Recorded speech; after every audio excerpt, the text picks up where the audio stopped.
So we are continuing with chapter 2. The next topic we are going to talk about is resonance.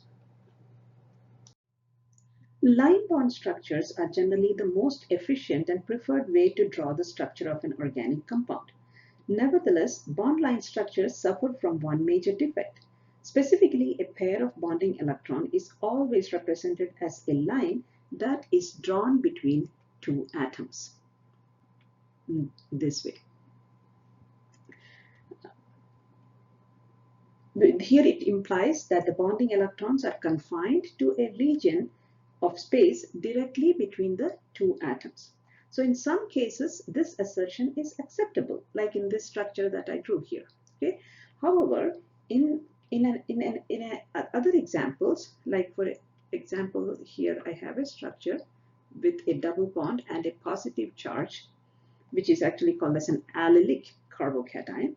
This implies that the pi electrons on the left side are localized here, and there is a positive charge on the carbon atom here. Okay.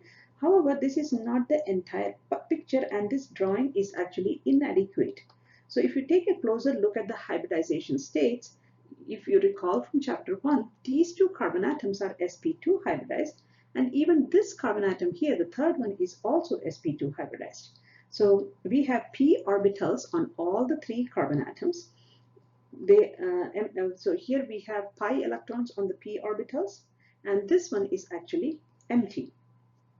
So let me redraw this structure with the p orbitals on it. So we have a p orbital here, and also a p orbital here. These both have electrons, so let me show it by this arrow. Okay, and this one is actually empty. So the electrons can actually move on all the three p orbitals, and so the electrons can move on all the three p orbitals, and they are not localized between these two carbon atoms as implied by this picture, right? So we can have a structure like this, or you can also draw this structure in this manner, where the double bond is between the two other carbon atoms and the positive charge is on this carbon atom. This phenomena, where a molecule or a species can exist in more than one structure, and the actual structure is something that lies between these two, which cannot be drawn on paper, is what is called as resonance. Okay, let's take the example of acetate ion, which has a structure as shown here. Now the question is the double bond to this oxygen, or is it to this oxygen? There are two possible structures for acetate ion, and this is a resonance. These are called as resonance structures, and they are separated by this double-headed arrow. The actual structure of acetate ion lies somewhere in between these two, and it's an imaginary structure which cannot be drawn on paper. This phenomenon is what is called as resonance. Okay, so where more than one structure can be drawn for a particular molecule, and sometimes both the structures contribute equally to the actual structures. Sometimes one contributes more than the other. Another example shown here of benzene. You can see that there are two forms of benzene that can be drawn, where the double bond is localized between these two, and these two. Or you can also draw it in this manner, where the double bond is between these, and this.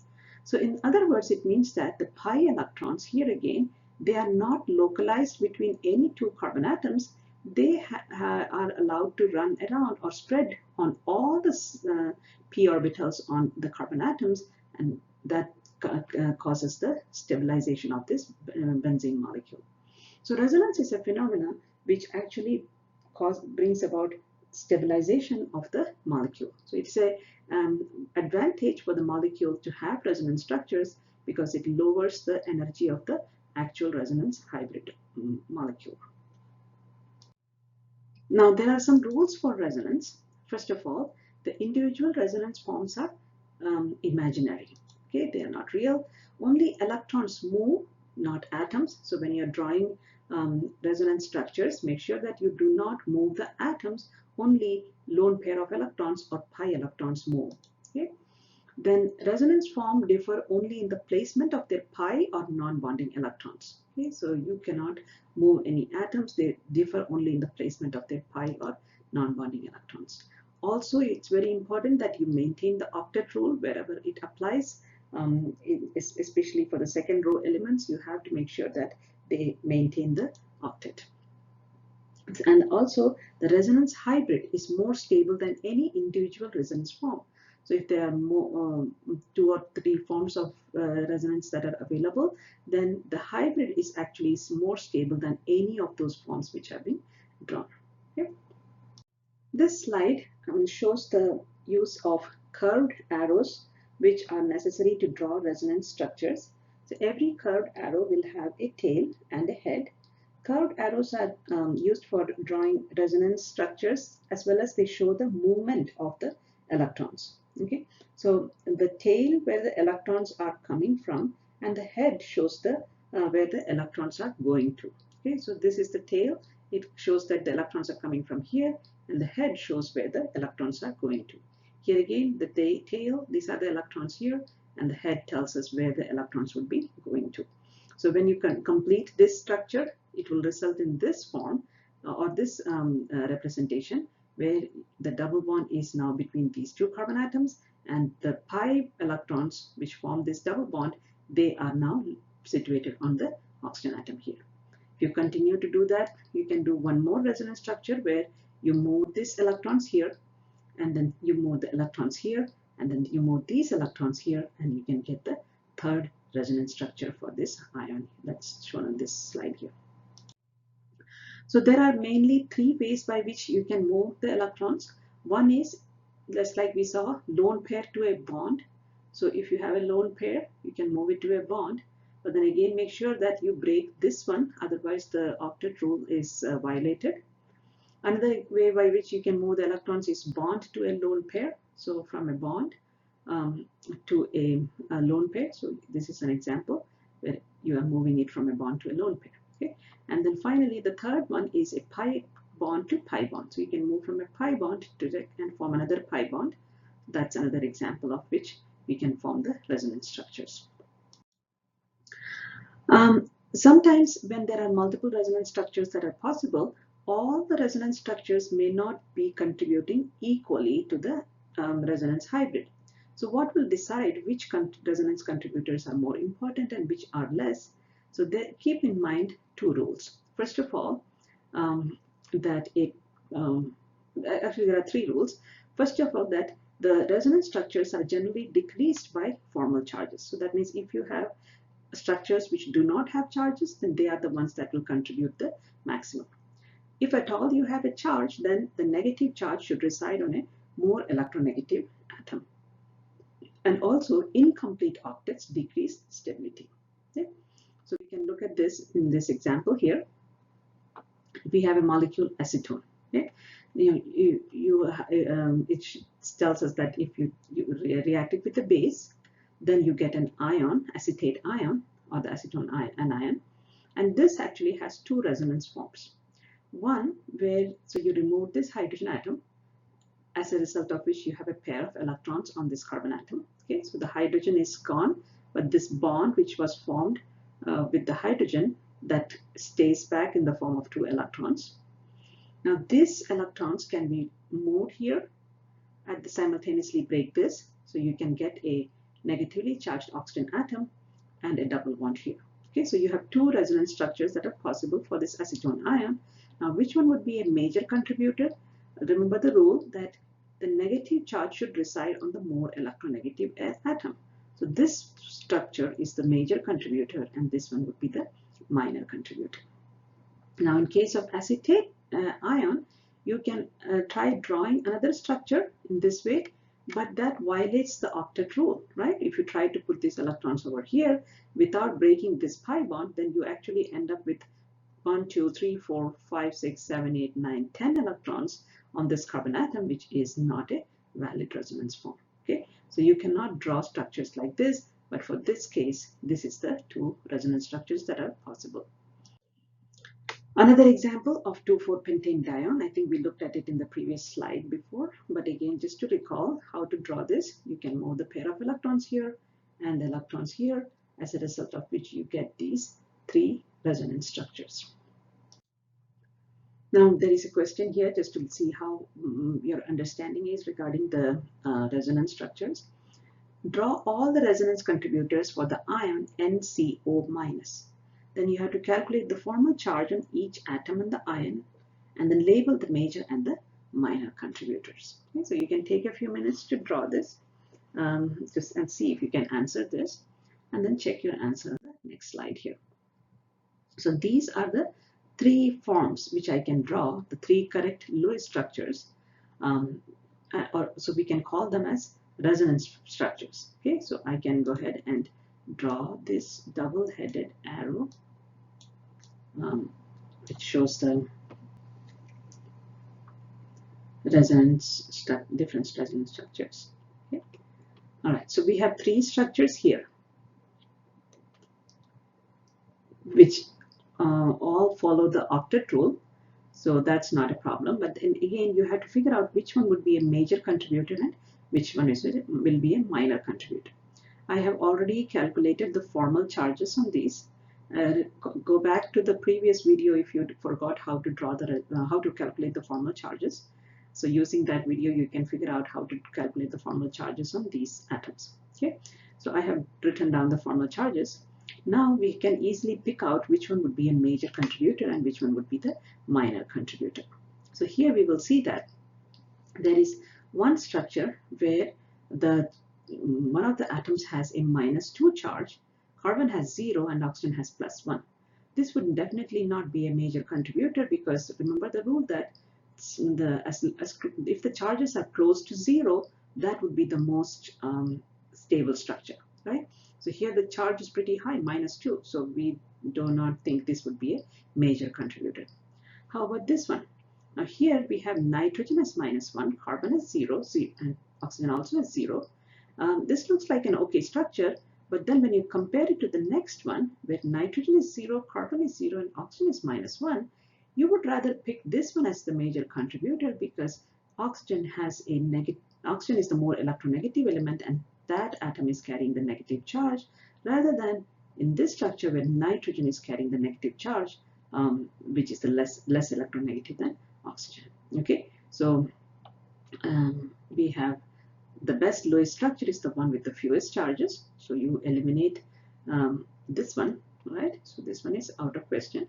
But then between the other two, we will use the one which puts a negative charge on the most electronegative atom.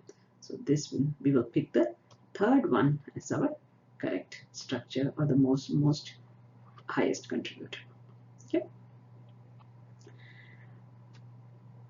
there is your answer.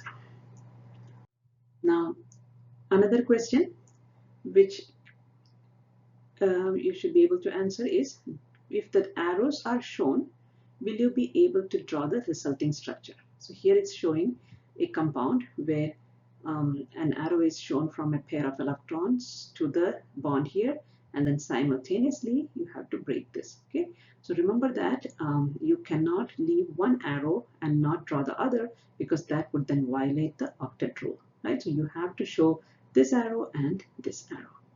So if you look at what would be the resulting structure, you can go ahead and draw this out. So we have carbon with now double bond, and this carbon with a single bond to oxygen.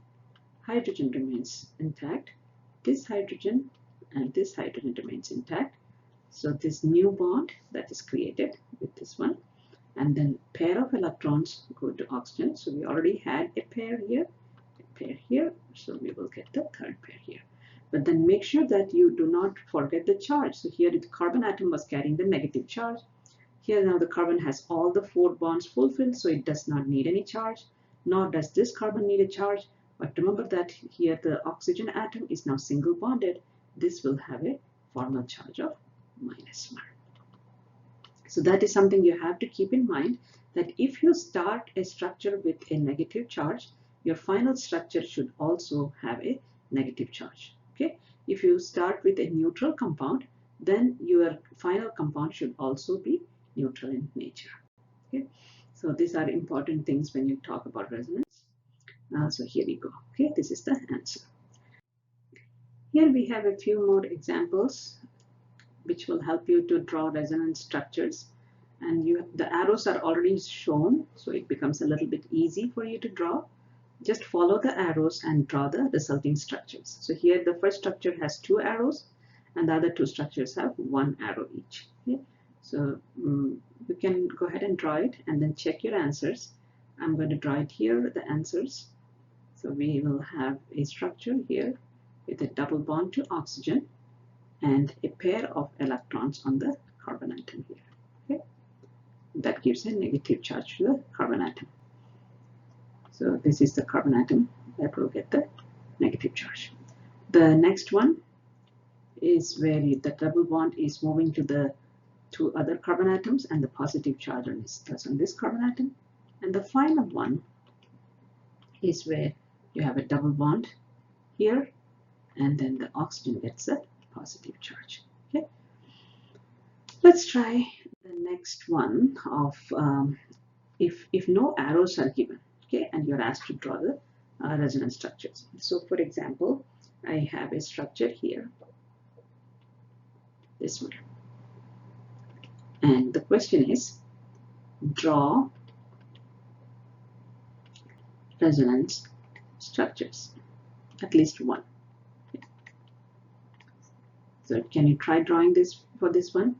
Again, make sure that you show the curved arrows. Here what you can do is move this pi up. So always identify the three atom sequence. So we have the 3 atom sequence. You can think of as this oxygen atom, this carbon atom, and this carbon atom. Okay. So what we can do now is draw the arrows. So this pi electron moves onto here, but then simultaneously you have to move this. Okay. So make sure you draw the pair of electrons on the oxygen atom. That will help you to figure out the charges, etc. So keep the lone pairs here. Double-headed arrow. What will be your resulting structure? The double bond moves here as the arrow indicates, and this arrow indicates that the oxygen atom has the single bond pair of electrons which were already present, and then you have this extra pair. Okay. Now what do you think has happened? We have a negative charge. Okay, and remember now this carbon atom had only 2 hydrogen atoms, right? So you are not moving the atoms, you are just moving the electrons. So when these electrons move over here, this carbon atom actually has 2 hydrogen atoms only, but then it has a positive charge. So basically you go from a neutral compound to another neutral compound because there is a positive negative charge balance, right? Okay, and let's try another one. How about this one? Nitrogen. Okay, and then you have a positive charge over here. Now remember that this nitrogen has a pair of electrons. Okay, so how can you draw this now as a resonance? So you can draw just by using a single arrow. So this, you can use this pair of electrons to go over here, and then what your resultant structure would look like is double bond to the nitrogen atom. Okay, the 2 bonds remain. Oops, let me redraw that. Okay, so we still have these 2 bonds. What happens to this charge here? Does it remain here? No. Now the charge is on the nitrogen atom, because remember nitrogen has used its pair of electrons and it has now formed 4 bonds. The formal charge on nitrogen is this. Okay, so these are the 2 resonance structures of the molecule. And one more example. Let's try another one. Let's draw a ring structure now.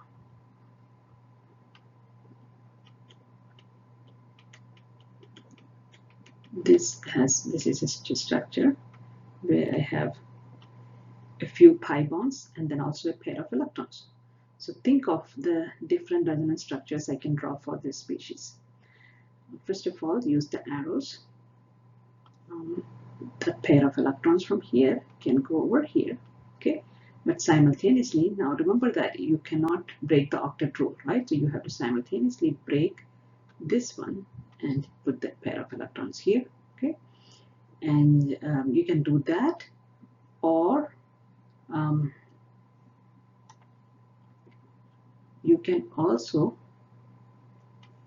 break this pair of electrons and put the electrons on the carbon atom here, okay? So you can get a resulting structure where you have the double bond to the oxygen atom now, okay? Oxygen has lost its charge, but now where does the charge come? So these two bonds remain intact, we didn't touch it. So the pair of electrons are now on this carbon atom, this one, okay? And that gets a negative charge. You can actually continue to draw the resonance for this molecule by again moving the pair of electrons over here and then moving this pi electrons onto this carbon atom, okay? And what do we get? A structure where the double bond to oxygen remains just as such. You formed a double bond here, right? You use this pair of electrons to form the double bond here, and then this double bond you didn't touch. Now where did the charge go? Remember, you cannot make the charge disappear. Charge starts here, but then you are moving the charge. It's delocalized, right? Remember we talked about delocalization of electrons. It is moving from here. The electrons are moving from here onto all the carbon atoms on this benzene ring. So it's now the charge is localized on this carbon atom. Again, you can keep on doing. Move from here, okay, and then move these electrons over here. You will get in another structure where you have the pi electrons here, double bond to oxygen remains intact, and then what happens to this structure? With a pair of electrons and a negative charge of this carbon atom, okay? And if you draw this again one more time, where the pair of electron goes over here and this electrons goes back over here, that would be your final structure. So I'll put the double-headed arrow here, and then you can draw the final structure where the pair of electrons move onto this carbon atom, between these two carbon atoms, and you have now again a single bond to oxygen. Oxygen gets a negative charge as in the first structure, okay? So, but see the difference here. Now the double bond was here, here, and here, but now in our final structure, look how the pair double bonds have moved, right? So these 1, 2, 3, 4, 5, these are all resonance structures, and out of that, actually the first one and the last one would be the major contributors. Do you recall why? Because the negative charge is present on the more electronegative element rather than on this, or this, where the negative charge is present on a carbon atom. Okay, but they are all contributors to the actual structure of the molecule of the ion, and these are all called as resonance structures. Okay, so I hope that's a good practice, and you definitely need to work a few more problems from the textbook and also the problems from the worksheet. Okay, I will try to post a video after this for you to watch, which will help you to understand resonance structure. See you in the next video.